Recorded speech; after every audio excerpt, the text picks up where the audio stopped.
He seriously got good hair too. He got good hair. No, because that's colorism when we say that. Yeah.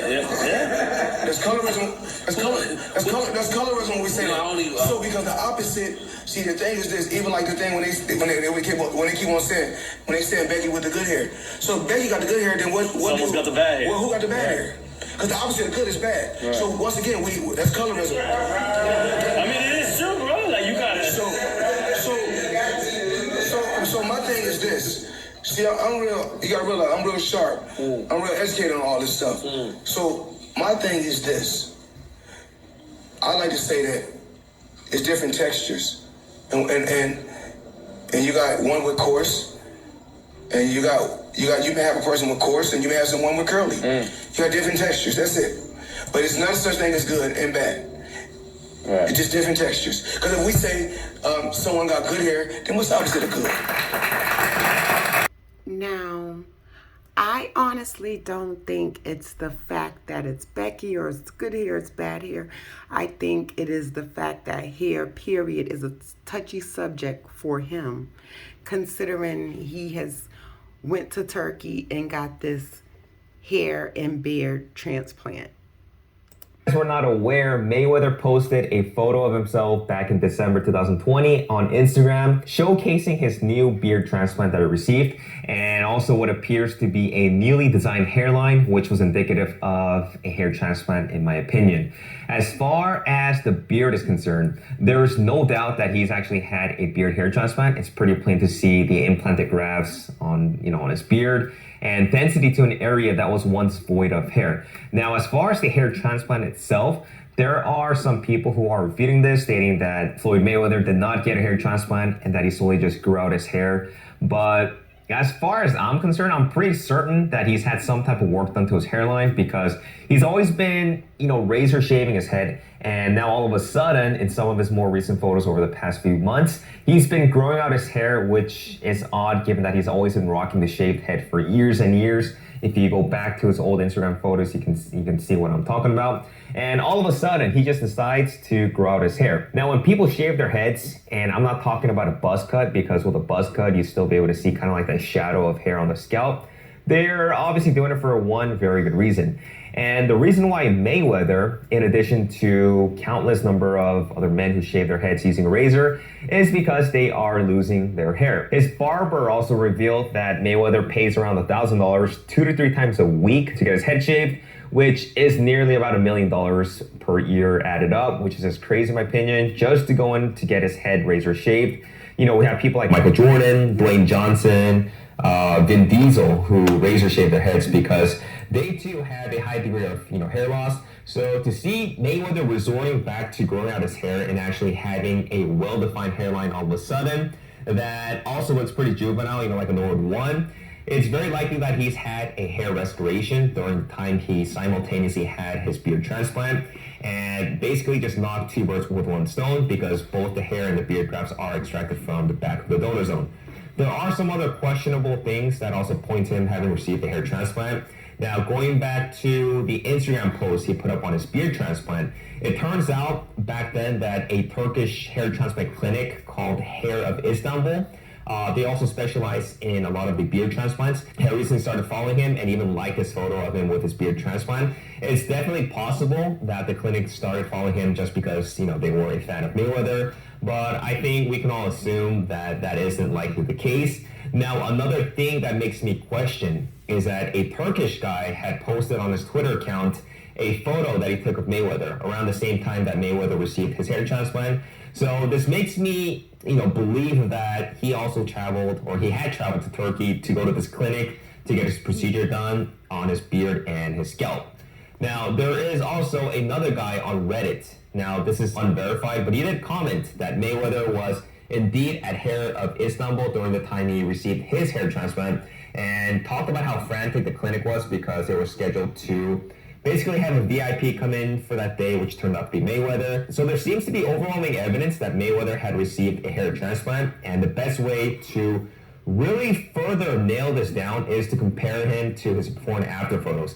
Now, Mayweather, I think, did a great job at least during his more recent years, in really maintaining the shaved head, because I really couldn't find that many good photos of him showing him with a receded hairline. And this is obviously due to him, going to his barber 2 to 3 times a week to shave all of his hair off before it got noticeable. But I did manage to find this photo here on Instagram, dated October of 2018, when he was in Greece. And if you zoom in on the photo, we can clearly see a receded type of hairline. It looks like he probably didn't shave it for a few days because I was on vacation.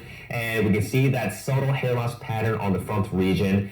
And I'd probably place him somewhere between, Nore 4, maybe Nore 5 maximum, since I can't really see the extent of hair loss on the vertex. But it's pretty clear to see that his temples and his hairline are non-existent, or it was, thinning and miniaturizing. And he was definitely losing hair, at least to the frontal portion. So with that said, we can now safely conclude that he's very likely had a hair transplant, and this is the real reason why he's now been able to grow out his hair and show off this nice hairline that he has on his social media. And since it's been about 6 months since his last hair transplant, I figured that I'd give you guys an update and my thoughts on how his results look. Now, typically at 6 months, you should definitely see a lot of growth, probably about 60 to 70%. And as the months progress by, the density is also going to increase along with the hair thickness up until kind of like that 10 to 12 month mark, which is typical of when you're going to see the final results of your procedure. In my case, I saw the majority of growth around 7 to 8 months. So Mayweather is progressing really well, and he appears to have been an early grower since his hair looks really good even at just 6 months post-op. And also the density looks really good. His other photos on Instagram a few weeks after his hair transplant, so photos in January, February of this year, show a full head of hair, and that's most likely due to the fact that shock loss hasn't taken place yet. I feel like it's also harder to tell how well the hairline was done, especially with African American hair, because of their curly nature of just how their hair is. But I do feel like with African American hair, doctors can have a little bit more leeway in terms of not worrying too much on focusing solely on placing single grafts into the frontal portion of the hairline. The advantage that Mayweather has is that being African American, his curly hair texture is going to give him the illusion of more density with fewer hairs. It can cover more surface area, but curly hair also has its cons too, because it's also going to be more difficult to extract via FUE. And this means that it's going to have a higher transection rate. So you always want to find a clinic that specializes and has a lot of experience dealing with African American hair. I will say that Mayweather, or in terms of Mayweather, the clinic definitely provided him VIP treatment, and I'm pretty sure that the doctors made sure that they weren't going to screw this thing up or have the technicians, even perform the majority of the work. There's nothing wrong with skilled and experienced technicians performing the work, but I feel like, they were working on such a high-profile athlete. I'm sure that the doctors probably just did the majority of the work just to make sure that everything went smoothly. Now, looking through some of his older photos and also some of his recent photos on YouTube videos, it's even hard to see any signs of FUE scarring, and this is likely the case for most African American hair because the curly nature helps cover up more area, and therefore it's going to help cover up the scars even at a shorter hair length. And his hair is looking pretty good a few months post-op. I would have to imagine that he would have experienced at least some degree of initial transplanted hair shedding, and it is very possible that he was using something like Topic or some type of hair fibers to create an illusion of density while the the transplanted hairs were growing out during the first few months. But overall, I think his results look pretty good, at least in terms of density. And as far as what his hair loss treatment regimen is like, we actually have no clue. Given that he was balding progressively over the past few years, it makes me wonder that he was not on any hair loss medications like finasteride or dutasteride, or maybe he was on them, but he did not respond favorably. But like I said, this is just pure speculation. I don't know for sure. It's hard for me to even think that he, someone like him would actually apply minoxidil twice a day, in addition to microneedling, laser therapy, and a bunch of other stuff. What do you and mean, I feel like someone he just like went for the more him? direct route by getting a hair transplant to fix Right. up his receding hairline that he's had for the past few years. And the truth is that, most people, and I say that it's most people because they are going to have to resort to a hair transplant if they want to reestablish their hairline and add in density. Treatments that we have like minoxidil, 5-ARs, anti-androgens, microneedling, laser therapy, can improve density. And in some cases, they can actually even reverse hair loss to the point where a hair transplant is not even warranted. But most people, especially if they want to achieve adequate density and be able to regrow hair, would likely have to consider getting a hair transplant too. And I think... Okay, you guys, please like and subscribe.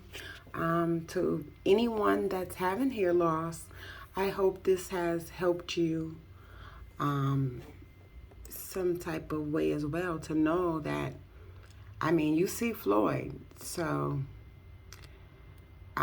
you can definitely overcome that. Please like and subscribe. Ciao, ciao.